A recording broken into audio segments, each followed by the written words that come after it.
Good morning, admin team. Anybody who knows me knows I get up super early in the morning and I often do my best thinking in the morning. And I'm not going to say this is my best idea, but it's an idea and I'm going to put it out there for everybody. So I decided the easiest way for me to do that would be to do a screencast for you. I think, and I think many of you would agree, that our admin meetings are kind of dull. Sometimes they feel like a waste of time because it's just a laundry list of things that could have been taken care of in an email. I think what we really want and what we really need is something that helps to build our team, because when we're stronger together, that only helps our staff and then our students to be stronger too. So here's my idea. This is an example of an admin meeting agenda, and I'll just go through it very quickly. So the first meeting would be that we would set team expectations for the year. These would be our norms. So some examples would be that everyone is actively engaged, ideas and opinions are respected, seek first to understand. This would be a list that we would all generate together. When all of our ideas are exhausted, we'll come up with the list. Then we will determine as a team what some focuses are for as long as we can exhaust a list. So it doesn't have to be for the rest of the year. But we'll brainstorm some topics together about what we want to focus on for the time being. That could be for the quarter, for the half a year, and then we can readdress it later. So some ideas that I have, and these certainly aren't, these are just things that I put down here. How to have better conversations, ideas for admins to convey our team message and vision, trust building topics, or encouraging teachers to get involved. So we would set that, we would do those first two things one time only, and then we would have some sort of an opener. I have found in my years of being a trainer, and something that I learned in eMINTS is that no matter what role you're in, you have to have some time to make that shift between what you just came from and what you're about ready to do. So in my case, when I used to train teachers after school and sometimes into the evening with eMINTS, I would have to understand that they need some sort of a break from what they just went through all day long. Some days it's a perfectly normal day and some days it's very stressful. So you have to have something that helps them transition into that. And when you do that, then you can start to shift your thinking from being the person in charge, the leader, the admin, to now I'm going to be the learner. Because when we get in this setting, we're going to agree that we're all learners, right? So an idea that I use a couple of times is if I was in charge of the opener, it would be that I would bring paper plates and I would give a marker of whatever color to everybody. And for about 3 minutes, you're going to sit down with your plate and you're going to write down everything you have on your plate right now. It can be professional, it can be personal, it doesn't even matter.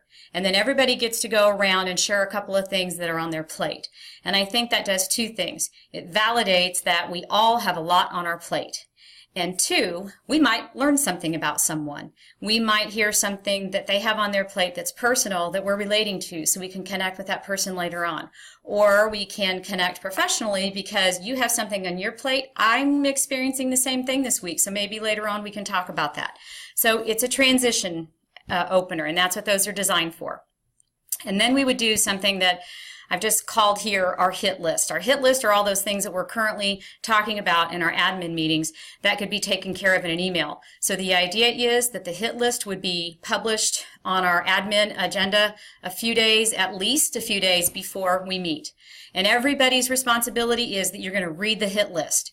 And as you read the hit list, you're going to make comments on the side. It's really easy to do. You just highlight whatever it is you are making a comment about, and then you make a comment at the top here that says comments, or usually there's a little comment icon down there.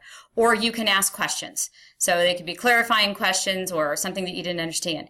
We spend minimal time on our hit list together. That's it. It's everybody's responsibility to look at it ahead of time. It's everybody's responsibility to ask and make comments before. The bulk of our meetings and our time together would be like this. We would take a topic from that list that we generated a week ago, and somebody would be in charge. So here's how that would work. We could use something like a randomizer, and I had to pull it into a different web browser because it doesn't work on Chrome. So you would do something like this.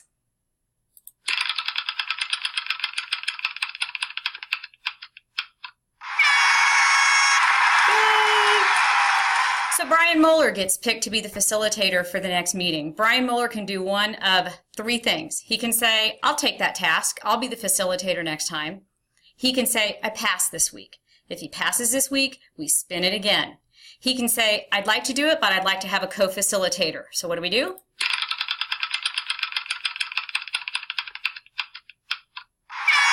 And guess what? Brian and Karen can be the co-facilitators for the topic for the next meeting. It doesn't have to be really elaborate. Look, I know we're busy. I don't want any negativity. I don't want any naysayers. I feel like that we do that way too often. No excuses here. Our professional learning is just as important as everybody else's is. So that's how you would pick the people to facilitate. It does not have to be any specific format. However, I do think we should set some protocols, and the protocols could be whatever we want them to be. Even if we have one protocol that says at the very end of this we're going to reflect or give feedback, because that is an important part of our learning. It's an important part of a student's learning, a teacher's learning, and it often gets overlooked because we've run out of time. And so maybe a protocol is that we'll always save time for that.